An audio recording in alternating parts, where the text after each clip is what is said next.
Hello, and welcome to the Comedian's Paradise. This is where we talk to comedians, clowns, all sorts of hilarious people from across the comedy world.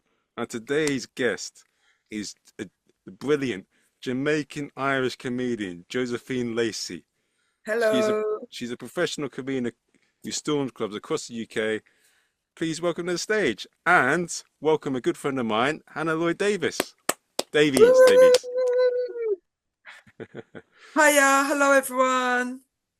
So, Josephine, tell us a bit about yourself and like how did you become the comedy force de creme that you are today? How did I become that? Um, in you mean how did I start comedy or just how have I got to my comedy voice that I have today? Like, I think the more, yeah, how did you get to the comedy voice that you have today? That's I just well, gigging, wanting to just wanted to find, I think I naturally allowed my comedy voice just to develop. You have, I speak honestly, I'm quite a frank and open speaker anyway. So I didn't see how my comedy was going to be much different. Of course, you embellish your comedy, but I knew I wasn't a one-liner. I knew I wasn't what we deem as a topical comedian. I don't go through the papers or listen to the news and pick up what's happening afresh and bang out a joke about it that is suitable in that time. I just think it was going to be natural that I was going to be a storyteller, and with that, a lot of my true self comes out, and you just kind of yeah. I just I wanted my comedy voice to be as honest as who I really am, but then just inject the what makes it funny, what makes it sellable as comedy. I've got a very stupid question to ask, but I'm going to ask it anyway. What did you imagine your voice was going into it, and what were the moments that happened in your comedy journey where you're like, ah, I'm more like this, I'm more like this, and then what was the moment that made you click? This is who I am. It clicked August 2010 when I was doing Edinburgh Fringe. And just for a few days, I went up. I done my first gig October 2008. So I recently had my 16th anniversary in comedy. And um, and then I had my 5 minutes that I formulated with the comedy school, did the showcase, and that was my 5 minutes. And again, it was a real story that had been embellished. And I wasn't gigging that much. It was more of a hobby. I had a job, and it was just kind of like a hobby. And then I got the chance with other open micers. Someone rented a property in Edinburgh, got a venue, and just said, "Look, right, I'm going to put on an hour, but I just want it to be my mates. And whenever you're up, you can go on for the time that you're up." Some people went up for a weekend. I did a week. And but it weren't just doing that show. I had told everyone else, like who I've been open micing with, like, oh, I'm going to be in Edinburgh, and people like, oh, jump on, jump on. And I was averaging like 5 or 6 gigs a day. And I just loved running around doing that. But because most of the day I was doing comedy, like my voice just kind of, I just thought, this is how I want to be. This is my voice. Just say it as it is, drop in a bit of, I have kind of, it's not my tagline, but I have been described as eloquently filthy. And I wanted to be able to say things that were either borderline, but not turn people off. Like you might say a certain word. So basically, for everything I say, there's a meaning for it. There's a reason for it to be in the set. So even if it's you drop the C bomb or you're talking about a topic, there's a reason why it's there. I don't just say it willy-nilly. And yeah, it was August 2010 that I thought this is me. prior to that, I was just felt like my voice was a bit different, but I didn't really know how. So, yeah, I don't know if that's even answered the question, but yeah. Wait, is that how long it took you to like find who you are on stage? Kind of like 2 years? Well, I'm not even, you don't, I'm not even going to say it was 2 years because that's what people like, because I do tutoring as well now. I facilitate comedy classes, and one of the questions is, oh, how long is it going to take me to be like you? Or how long will it take me to find my comedy voice? If I have two students who graduate at the same showcase, and one of those students can go out every Friday night to an open mic night, right? And the other one can only go out once a month because they're a family person and they don't get a babysitter, or they're a single parent and they can't get out and they only get out once a month because that's the sister will come round and babysit. The person who goes out weekly is probably going to be a bit more further on in their comedy persona and their comedy voice than the person who can only go out once a month, who might do 12 gigs in a year then. But the person who's going out weekly, so they would have been in comedy the same length of time, but Hmm. because one is out there living their dream and honing in their style and going out and hearing themselves more and recording themselves more and listening to how they develop week after week, they are going to develop a lot more further than the person who is only going out. So it's not how long you're in comedy, it's how much you do it. It's how often you get out and do open mics. And not even that, some people do it and all they want to do is go out, have a couple of pints, go on stage nearly half cut and just like played the comedian, and they're happy with that. They don't want to move on to doing middle spots. They want to stay at their local, and that's their night, that's their thing, and that's great. They're doing what they want to do. But if you want to move on, for that comedian who wants to move on, they'll be recording themselves, they'll be listening to themselves, they'll be watching themselves, they'll take feedback, they'll be asking, they'll be going to watch comedy. Um, and live comedy, not like your Netflix specials and everything that's polished. They'll be doing that kind of stuff. So it's, you will get out a comedy what you put into it. Do you think like you can gig too much, or is it just as much as possible, like 7 nights a week if you can? If if you have a if comedy's still your hobby and you're gigging every night, but then your quality of work in the day that's paying your bills is being affected, then you're gigging too much.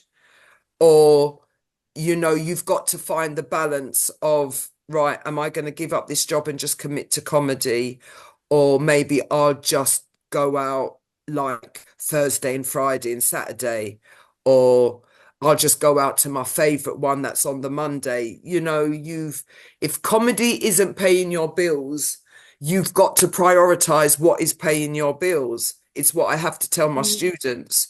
Um, because it is infectious, the whole thing. But if you're still living at your mum's and you can do that, or you've got your job is at 2 o'clock in the afternoon start, then no. Unless, of course, again, you've got to balance out, if you're a drinker, when you're gigging every night, are you also down in pints every night? Is your passion for comedy also making you an alcoholic? Do you know what I mean? You've got to you've got to be responsible in firstly knowing what it is you want out of it, and be responsible for your everyday life. One You got to pay question, your bills, and starting comedy, you're not going to make money. one How question. long? Oh, sorry, Marvin. I don't want to stop you No, from go ahead, asking go a ahead, question. go ahead. No, just go ahead, go ahead, go ahead. You're in the first. I just wanted to ask, like, if I can, like, how long before you could like go full time with comedy, like till you got to a point where it was like paying your bills? Um, I Right, so 2010, I finally left the job that I was in. I did it for still doing it hobby wise, and I was at a stage where I wasn't asking for pay. I didn't know how you got paid. And I remember I was doing a gig, and I was doing the kind of gigs that you're doing, getting asked to do the middle spot, 5, 7 minutes, be the open, the newbie in the middle. And then these places were asking me back to do a bit longer, till I got to the 10 minutes.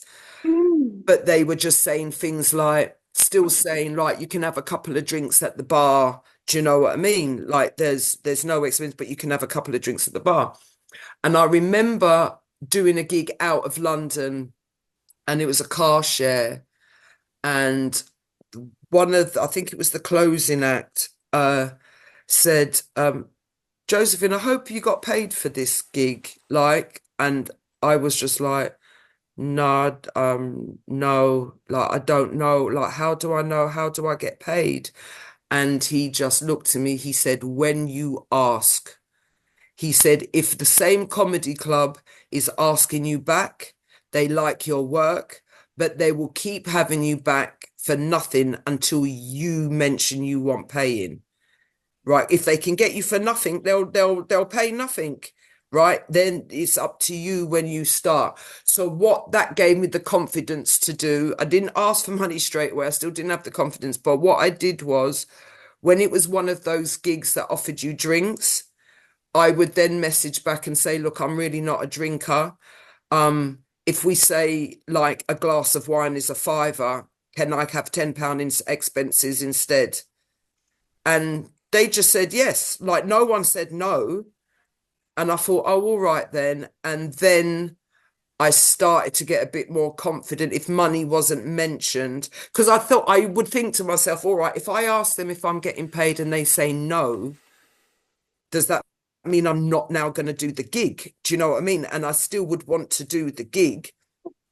So I didn't quite have the confidence to start. But then you look at your self-worth, and if other comedians are looking at you saying, yeah, you should be getting paid, like, you're a great act, you're good, like, no one sounds like you, or whatever it is.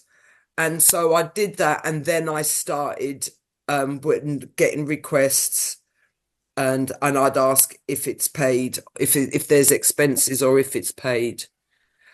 And I still was, and then even then, I was still able to get child tax credit, because of course I wasn't earning that huge amount. And then I think it changed. I think I went self-employed about 2012 or 2013. I think I went Hmm. self-employed. But then when you say, like, when I say comedy pays my bills, that's just not stand-up comedy. My bills come from comedy-related income. So, like I say, I do tutoring, I do facilitating, I do MCing. Um, I do a lot more now with the show, the success of the show. I've got more uh corporate stuff coming in around working with Senkos and uh parents who belong to support groups for autism. So it's all like, my income is comedy related. It's not just from stand up. I think if it was just from stand up, life would be a lot tighter for me. Mm. Yeah, if it was just stand up. But with all Mm. the other comedy related stuff, yeah, I make What a wage. does it, Mm. with you doing a lot of other things alongside that comedy related but not pure stand-up, does it make you more efficient in the way you prep your stand-up, or does it take away from your stand-up? No, it's two different jobs. If anything, they enhance each other, because it's all comedy related work. And I love the fact that doing the tutoring and working with uh particular groups of people where comedy is being used as a positive tool for one's mental health. I mean, it just makes me love my job even more. I mean, it makes me love comedy more that I can use comedy for that for those reasons and to do good like that. And then so if I'm doing that in the day and then I've got a gig in the evening, I've been talking comedy all day. So it's like icing on the cake that I now go off and perform and use my comedy voice. Hmm. What what's been the proudest moment you've come across when you've been teaching comics? What's been who's been a student? What's a moment where you've seen them on stage and like, oh my God, this is amazing. I love it when I have a student because no one's forced to go up. It's entirely up to them. Like I say, you get out of it what you put in. I love it when there is a student who doesn't go up for a few weeks, like they won't, they're shy or they haven't got the confidence or they think that whatever the reasons, and then a few weeks in they go up and then like they do like what they've rehearsed or what they've written or shared what we've asked them to share, whether it's a love or a hate or whatever it is. I like it when that happens, because they take on, somewhere along they've gained the confidence to get up in front of people. And it was kind of like how I was when I done comedy, when I did the comedy course. I had actually one of my first jokes was that I'm nervous because the only time I've ever been in front of people is when I'm in front of a judge and a jury. I've never like I was never in a school play. I was like nothing like that. So I found it daunting to do stand-up comedy initially. Very daunting. Okay.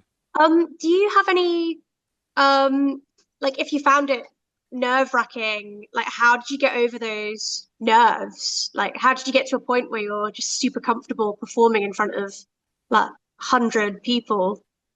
I don't like looking stupid and I don't like causing myself shame. So there's no way I'm going to, yeah, I'm not out there to look stupid. So you got to knuckle those nerves down. You got to say what you got to say. You got to do what you got to do. Commit me no one look stupid. Understand? Sorry, So that that's that really was good. it. Like it's just you got to do this, girl. And of course, like nerves, I don't ever remember saying to myself, "Oh, I'm never going to feel this nervous again," or I don't remember saying, "Oh, like my nerves feel like this now." I just think that it naturally develops into a nervous energy. So, great example is when I first started, I couldn't eat a thing. Couldn't eat a thing before I went to a gig, couldn't eat anything at the gig. And I'd come home and then I'd have about four slices of cheese on toast. Do you know what I mean? That looked like doorstops. Um, Now, if I'm waning, I have to eat before I go on stage, like to deal with the energy I need, the cameras on me. Like I have to be fed and watered before I go on stage. I'll eat during a gig now. Like if I'm doing in between shows before as one ends and the next one starts, I'm like, I need to eat. I often bring my own hot flask and my own food. If I cook a stew or something, I'll fill up my hot flask, my food flask, bring it with me, eat that. Yeah. So I think that's a good way of just showing how your nerves change because it was nerves wouldn't allow me to eat before a gig. Feel nauseous, like food is trying to settle and you've got to find these words. But now, if I don't eat, I won't find the words because I'm just saying I'm hungry. I need to eat. And yeah. Whoa. Do you think, are you just like, you're just doing so much more now, like when you're on stage as well? Like you just need the energy. Um, well, I mean, you like it's well-being. Like I also have an issue with digestion. And I know if I don't eat a decent meal before 10 o'clock, by the time I get home from a gig, it's going to be too late for me to eat anything substantial. I won't digest it. So it would be something like I'm going to have to like a bowl of muesli or a couple of crackers with a bit of cheese. And that's just so I know I've eaten something, but it's not enough. And then the morning, I'll be like, I have to eat. I have to really watch out after my tummy and my digestive system. So again, it's about well-being as well.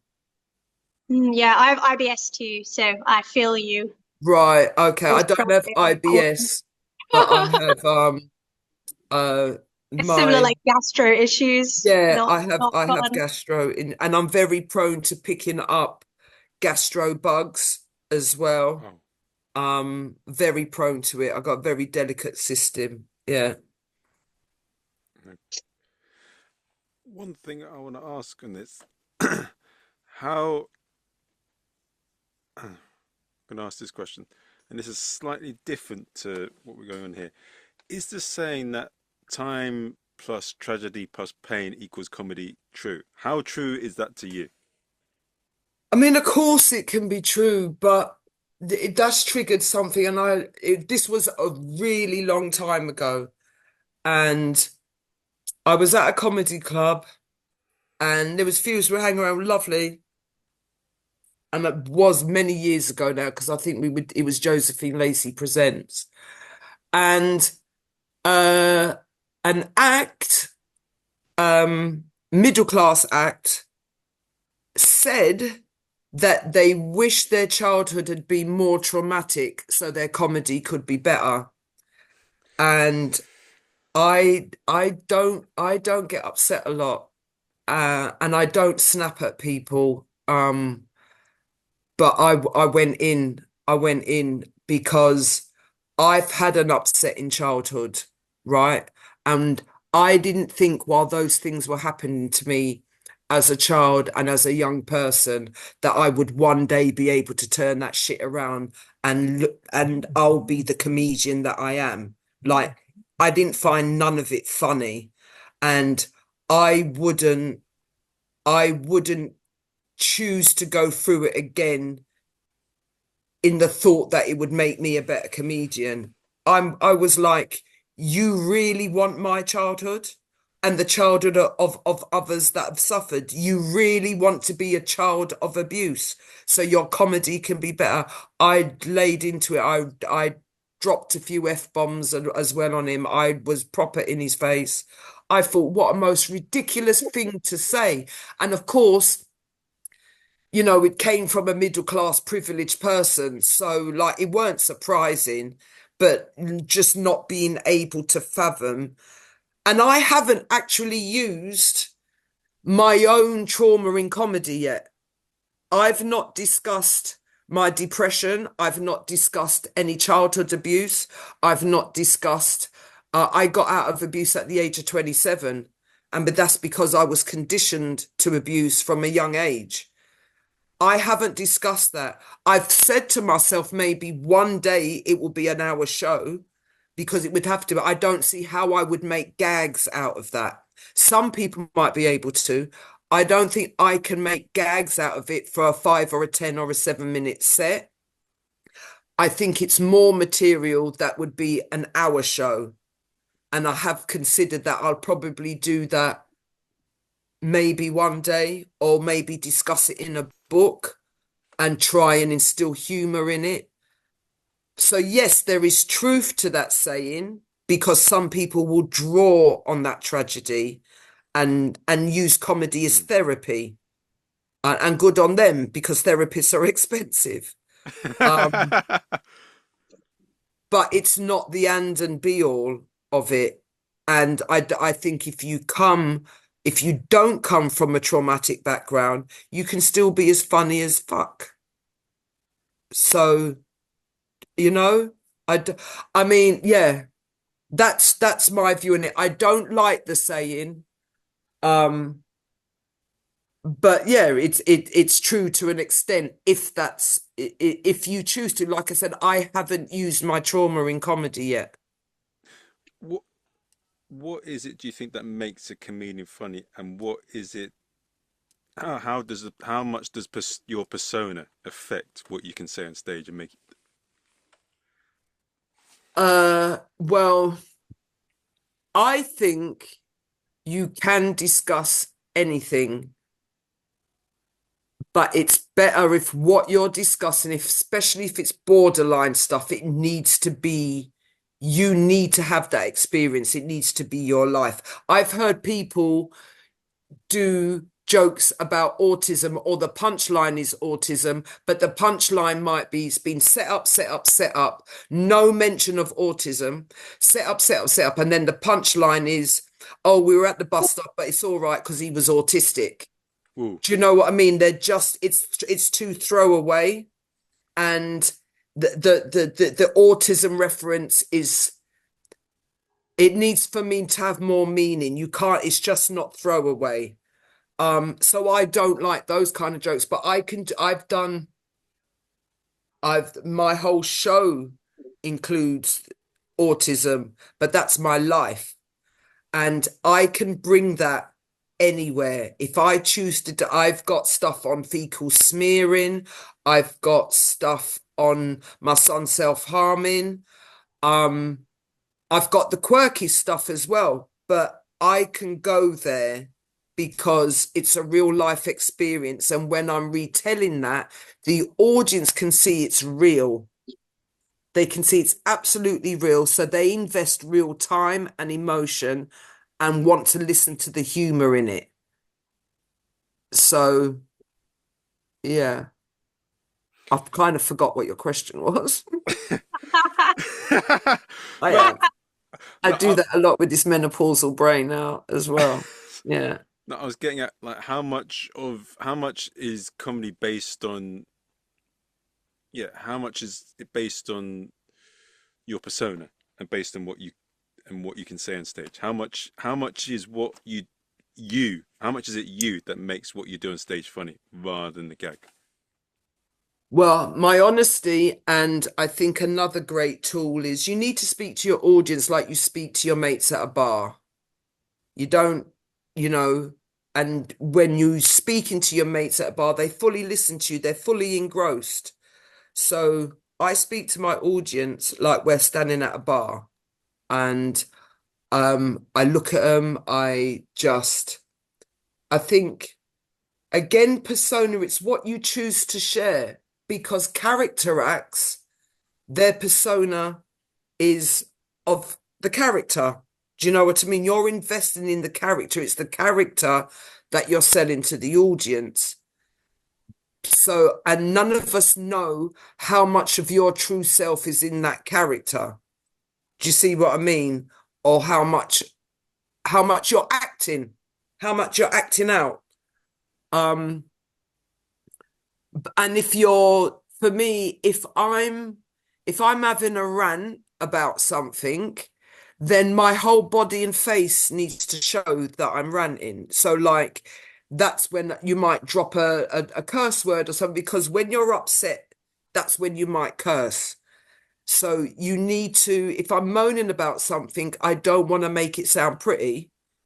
The juxtaposition of that is like it needs to, and if I'm angry, my body is going to show that out. All you have is yourself, your voice and your body to present what your funnies are. And I use everything. I use my facial expressions, I use my tone of voice, I use my body language. um so your persona on stage is, unless your persona is that really still dry type and you just stand there like Steve. Oh, I loved him when I was growing up. What's his name?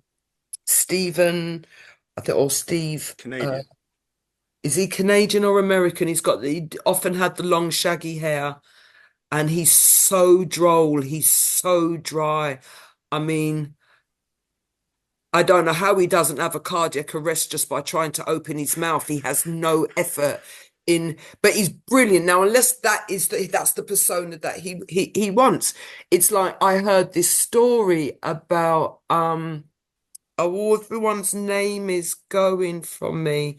Um, he did the alternative comedy, Jack D. So I heard this story about Jack D when Jack D started and he was doing comedy, and he was like, apparently his persona was a real Jack the Lad, high energy, um, and he wasn't loving it, or maybe getting the kind of responses that it wasn't really going anywhere. And he, from the story I heard, had decided to give up comedy, but he committed to still do the gigs that he had in his diary.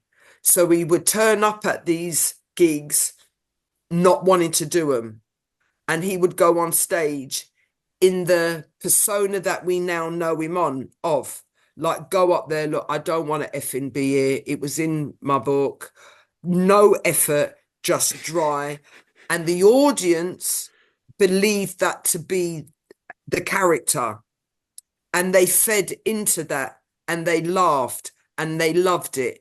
And he said to himself, I've got something here. They like this character. And hence the Jack V that we see today, the miserable sod who is just like, or what I grew up with. How true that is, we'd have to ask Jack, but that's what I heard. That he was a high energy, full on comedian, wasn't working, turned up miserable, and the audience thought that that was the act and loved it, and he turned it. That's what his persona is on stage now. Hmm. What's he like to talk to? What's he what? What's he like to talk to? Who, Jack? I haven't met Jack. Like I said, this is a story I heard about him. I've not met Jack D. Have I? I know I haven't worked with him. I think we might have been at same comedy fundraiser, but no, I haven't worked with him. Um, I was wondering, is it like as a woman, do you think it's been harder to like get to where you are in comedy?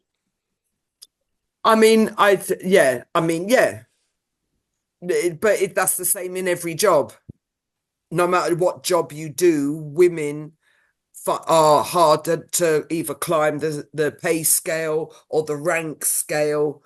But I feel that it's not the excuse to use if I'm moving on. It just makes you work even harder. I mean, I came into comedy in my 40s.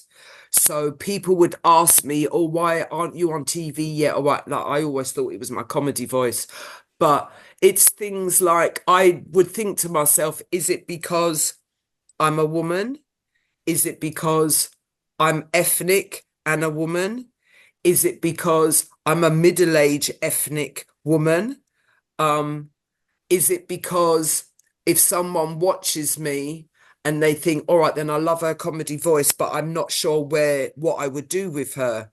My voice is strong enough that I think if someone was interested in me or looking to see how they could work with me, I not an act that they're going to be able to form into what they want, which happens, I think when younger acts are picked up or when they're noticed by an agent, the agent, yes, has initially seen them do stand up, but the agent will be looking at them and thinking, oh, they've got a perfect voice for radio, or they would be great for children's TV, or they'll be great on a panel show. They're so quick-witted, like they'll be great on panel shows.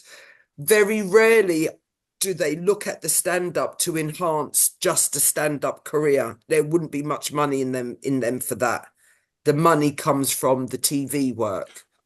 And then after they're on TV, they can then sell out like the Apollo and places like that and get a revenue from ticket sales.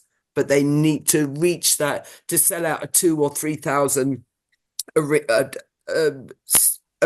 or a room. You know, you need quite a large following, you need to have been out there.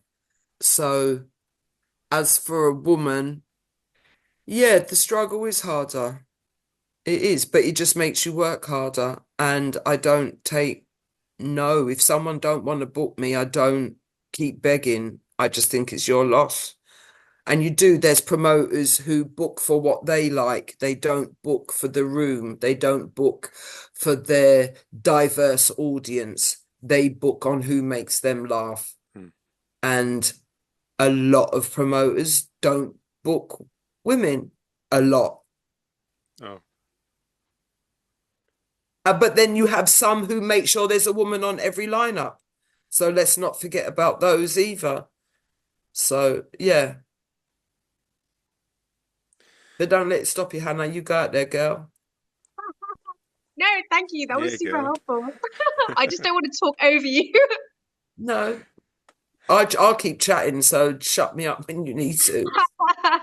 I'll go off on a waffle and then forget who I'm talking to. Don't mind me. Has the age of social media changed things in that regard? Because a lot of people say that TV now is not a big thing. Because I know that with Jeff Innocent, there's a comedian that's helped him with social media. Now he's making it in waves because of his big social media following. Has Yeah. it changed things and made things more accessible? Yeah, it's instant, isn't it? You can walk down the street, see a funny, think of a funny, and boom, put a reel up. And instantly, one or two people might say, but instantly it can, in a day, that little quip that you've done could be seen universal if it goes viral. It is instant take. I mean, you'll only see someone on a Netflix special if you go in, turn your TV on, get in, settle down. You choose to go and watch that. But if something, especially if it's like 90 seconds long, someone will invest 90 seconds walking up the pavement or while they're at the breakfast table, even with their kids, because it's just 90 seconds. They're not going to see as neglecting their children by 90 seconds while they're brushing their teeth. They can take that in and like grab a funny before they go off to the job that they don't want to do. Yeah, so I do think it does. Not for me because I'm bloody shit at it, but I hate social media. I hate doing it. It's great for what it can do, but yeah, I need to employ someone when I'm making a bit more money.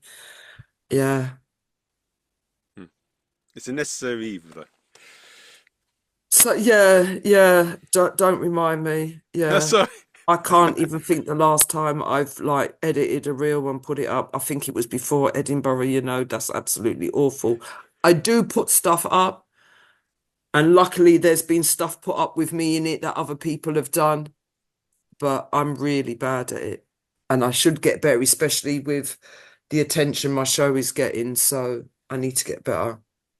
But it's like another job. And like people say, like, oh, you don't do you do this app or what app? Right. And I'll be like, no, I don't do it. And they're like, well, why don't you do it? And I remember saying, because I do that other app. And they were all like, what app? What app? What app am I missing? I'm like, the app, the name's not coming to Hinge. me, No. the app. Sorry. And like they're like, no, and I'm like, oh, I got it. That app called Life. I do that. That's the app I'm on.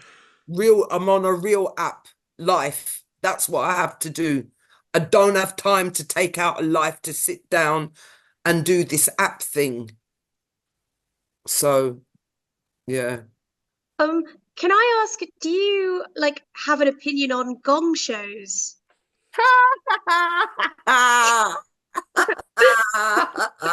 Yeah, they're lethal. I've only ever done one, and I stupidly did it because everyone was doing it, and I think it was about my 12th gig.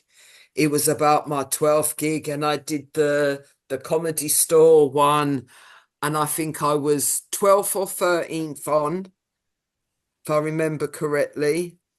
And no one made it. No one made it apart from the girl who was on right in front of me.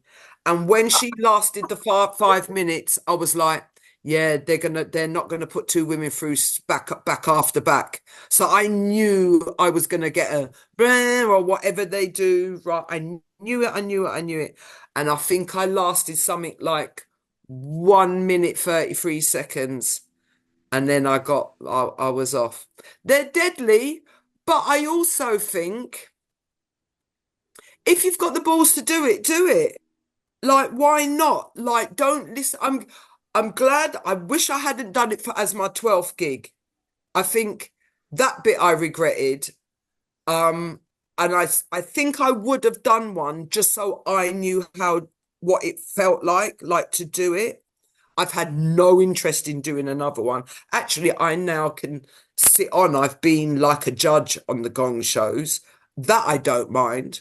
Um, but that would have been my only regret is doing it as my 12th gig. I should have waited a bit longer, maybe. But then, hey ho, I don't know. Oh no, thanks. It's But just do like, it. I mean, do them. I mean, for anything, it's just like, tasting a bit of different meat for one. Like, taste it, see if you like it. It don't go on what someone else says. Hmm. Yeah. Do a friendly one. Do a friendly one. I don't think they exist. And no, thank you. That's really interesting. I don't think the angel one is bad, the one that they do at the angel. I don't think that one's too bad. Or is that a gong show or is it a roast? Oh, it might be a Oh, roast, that I one. yeah, I think I I think it's think roast it's a battle. roast. Yeah. But yeah, no, thank you. Yeah, you're welcome. what do I want to ask? Have you judged them on one of the roast battles, Josephine? Yeah, one. Yeah. I don't think I'm rough enough. See, that's the thing as well. I get asked to do these things because people hear my comedy voice. I think I'm too mumsy to give them hard. I don't like being horrid. I don't like being horrid. I know they need to be told the truth and stuff, and sometimes, but yeah, I've done one. Mind you, if I was asked again, I'd do it. But I hate giving feedback. I like giving feedback in these kind of senses, but yeah, I watch them. I find them more funnier to watch than to judge. I like watching someone get slated, but I don't want to judge on it. I don't want to judge on it. I just want to watch it. And I've seen some slates. Yeah. Yeah. Yeah. Um, have you ever had like moments in your career where you thought you might give up? I gave up for a bit in 2015. I was sick. Um, and I was very, very ill. And I didn't think I was coming back to comedy. And I was off longer than I thought I'd need a month off, and that month turned to 6 months. And that 6 months turned into longer. Uh, and yeah, at the end of it, I wasn't coming back into comedy. And what I did is I visited a comedy club to say hello. I hadn't been there in about 3 years. And I went to say hello, and I was immediately said, "Do you want to do 5 minutes?" I was like, "No." They're like, "Do 5 minutes, do five." And I'm like, "No, I don't want to do 5 minutes. I haven't got anything to say. And if you haven't got anything to say, believe it or not, 5 minutes is a long time." And they were relentless, relentless, relentless. And in the end, I said, "I won't do 5 minutes, but I'll MC." Because I could just chat. And I did. The MC went home.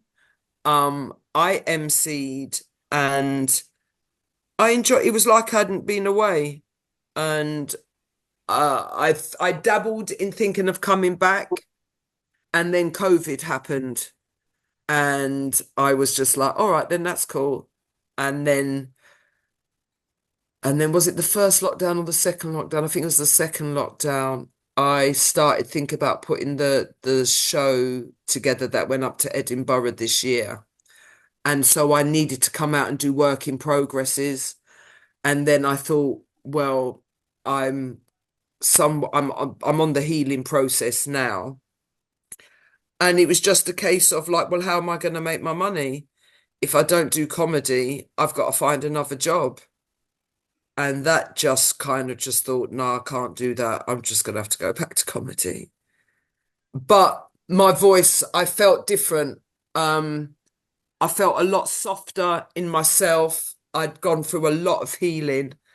The reason why I got sick is something really bad happened and it triggered all my childhood and young person abuse. And I ended up with post-traumatic stress disorder and I didn't end up getting the right treatment. And so I self-medicated and that made me really ill and I nearly died twice. Um, and that was what, uh, and so after going through all of that and healing from that, I felt that I was a lot different than the comedian I had left behind before I was sick. A lot had changed in me. So I did wonder whether I could even be funny in the same way, because I wasn't as angry, I wasn't as damaged. Uh, but yeah, funny's funny. So I got there. Mm. I got there. Yeah. I No, got whoa, thanks. brilliant. I got two questions to ask in this. Yeah.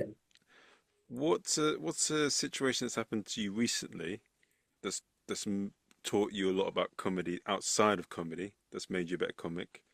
And what has been something that's happened to you recently in comedy that's made you a better comic? That's either painful, surprising, or weird.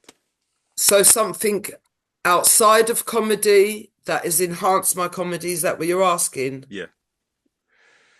Well, outside of comedy, it would what enhances my comedy is my son and the whole world of autism.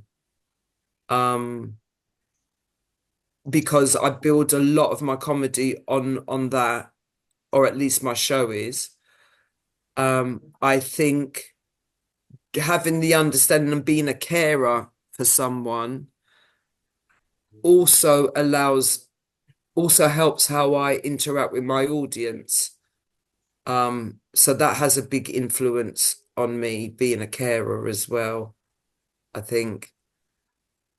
I think mainly just those. Um, what's happened in comedy? I have a lot of comedy friends. Um, and the one like ones who are really known that you'll know their names. And just I think what keeps me going is that they love my comedy voice and they love the fact that I didn't leave comedy and I'm still doing comedy and the recognition from them. And some do think I should be a lot further in my career. Um, but just knowing that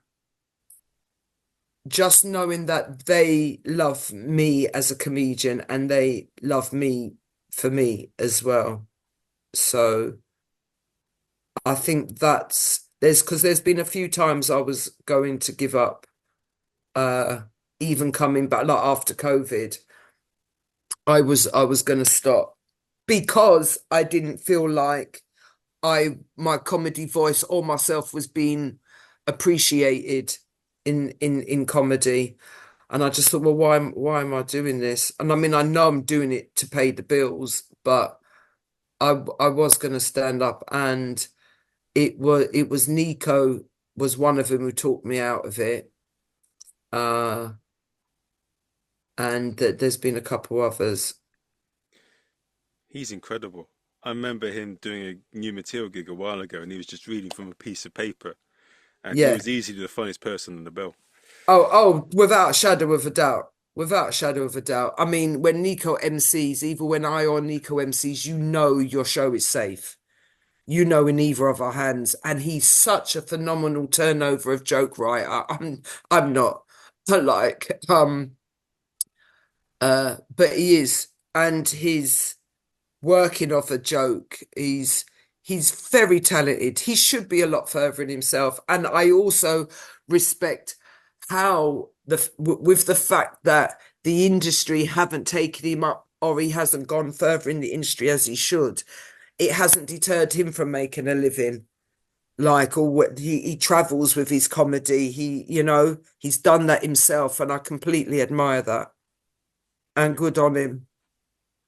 I've got a lot of Um, love for Nico. can I just ask, like, what's your approach to writing? I don't put enough on paper as I should. At 50, I got my diagnosis of dyslexia. Um, and I know how I work best. And I always knew I was a visual learner. I can read. My form of dyslexia is like I don't see letters backwards or words backwards. They're not blurred to me. My issue with the written word is when I read something from a paper, I don't retain the information. So like an example would be, say if you gave me a history book and said, read the chapter on the kings and queens of England, and in an hour I'm going to test you on their names and their dates of reign. I will read that chapter. I will have to go over paragraph after like several times, and I still will not retain a lot of that information. If I was to watch a documentary with the exact same information in it and watch the documentary on kings and queens with their dates listed, I will retain that information because I've visually seen the dates. It will find a place to settle in my brain where I can pull it back out. When I read it, I don't know where it goes in my head. It doesn't remain there. And I cannot interpret very well someone else's writing like in script form. That's why I've done auditions and stuff, but have found it extremely hard to give someone what they want from that character in the way that they've written it. I can't seem to pull out and understand what it is that they want. So when I write, and I'm lucky enough because I MC so much that I can practice stuff when I MC, and then I've got a very good banker's brain. But I tell my students to write, or at least someone's going to teach me now how to use, because I've got to put something together for something. And I was dreading it, but apparently there's this app dictate, and you can, once you've dictated what you want, it will put it in the format that you want, whether it's like a letter, a blog, a script, and it puts it into that format for you. Yeah, so there's that.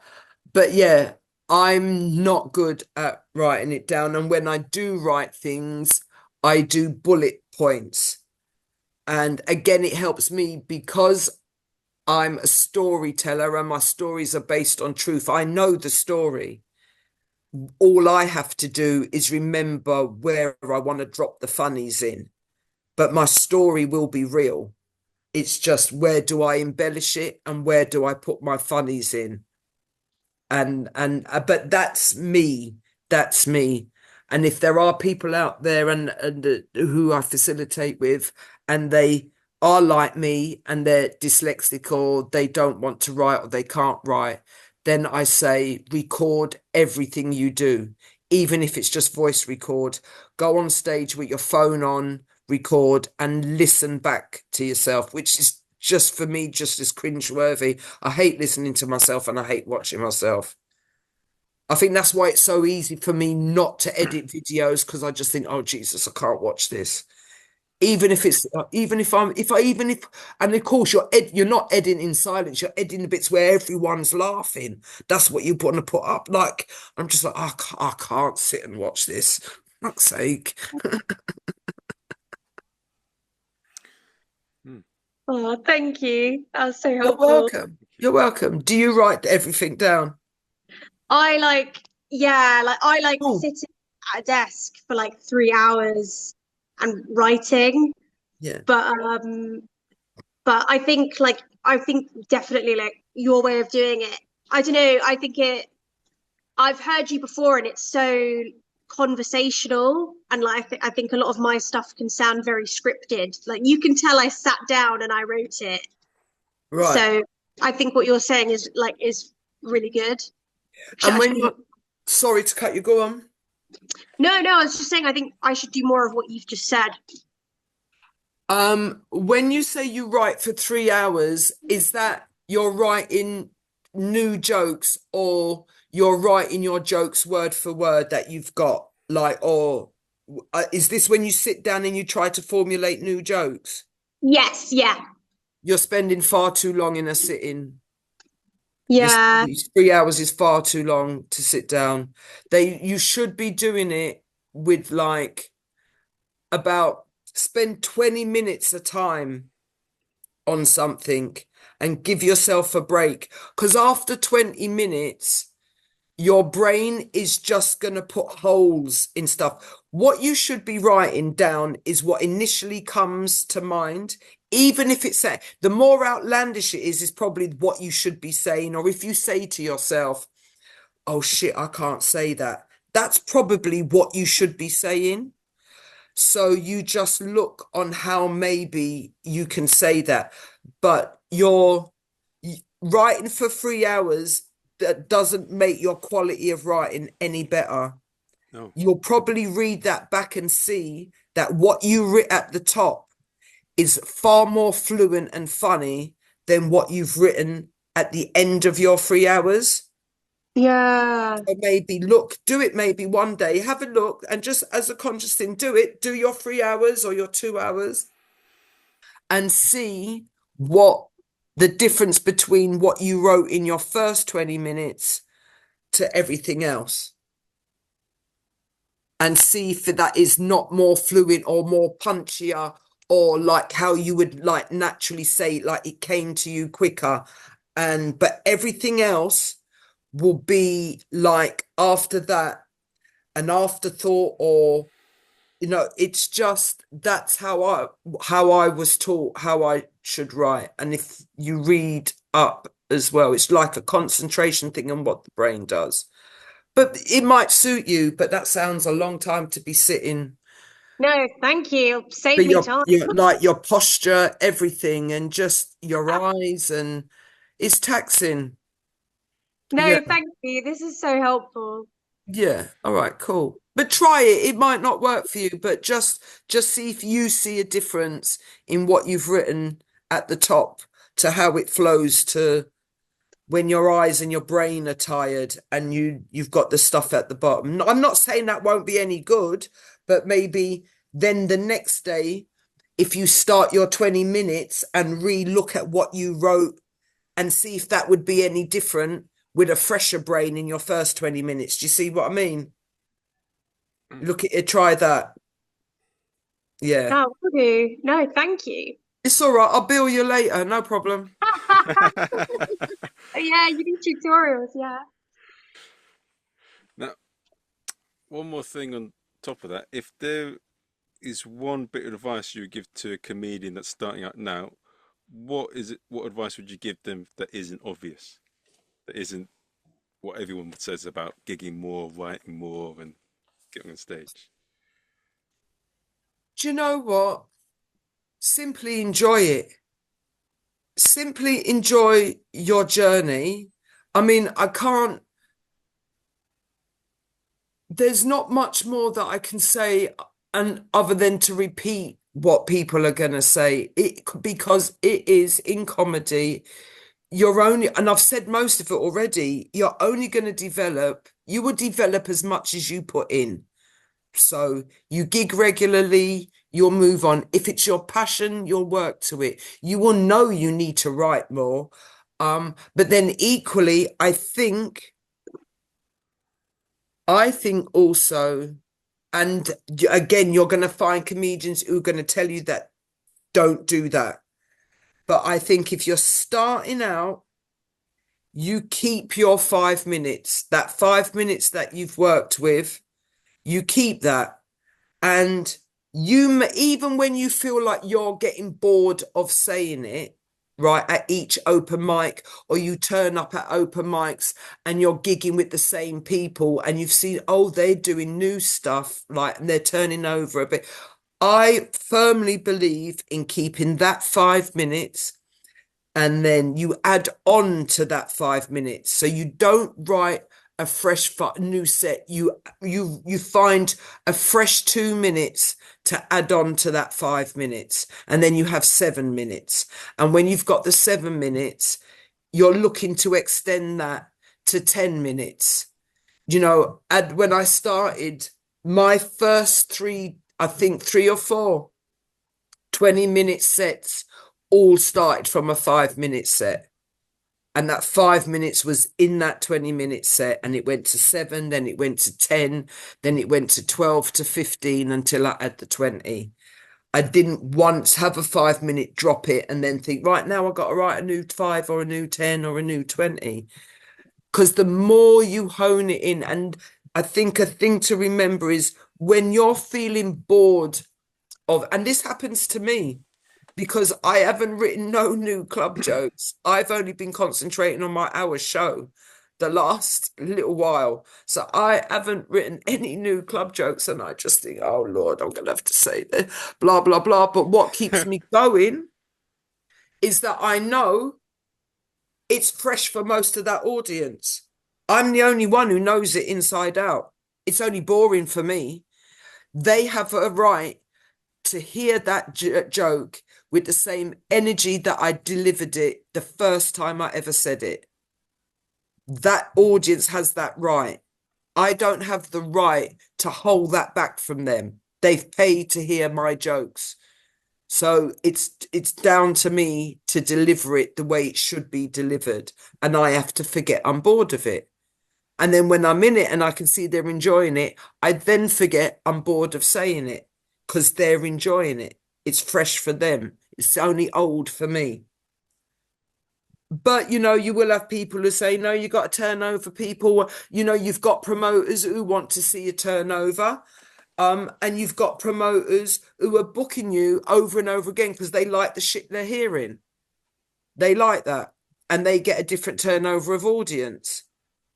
So, yeah, that's, I think, I can't say much more different, but I just think the most important thing is to enjoy it. Enjoy your time. Enjoy it. Like, I feel blessed that I make money from something that I love doing and I'm my own boss of, and I love it. And to anyone else that's listening out there, how do they find out about you? You can go to my half-active Instagram page. No, I do post my really bad time and how my show was coming out and everything. My website should be up before Christmas. Other than that, I am on Instagram, Josephine Lacey Comic. And I've got a Facebook page, again, Josephine Lacey Comic, Lacey with an E. And yeah, that's that. I post up there, but I'm on tour. I'm sorting out tour dates for Autism Mama next year. So all of that will be up and about. And yeah, that's it, really. Yeah. Okay. Well, guys, I hope you've enjoyed this episode. You know what to find out about Josephine. And I'll put Hannah's details in as well. The next guest is going to be Peter Buckley Hill. Hannah Oh and my Josephine, gosh, do you have any questions to ask him? I have not worked or seen Peter For years. Is he still doing comedy? He is. I mean, Fabulous. yeah. Do you have any questions you want to ask him? No, well, where's he been at? Maybe he's not London based. He can't be London based. Otherwise, I would have seen him around and about, I'm sure. So, no, just tell him Josephine said hello. I will. Yeah. He might not even remember me. I'll check. Yeah. Oh, well, lovely to meet you, Hannah. Are we friends on Instagram already?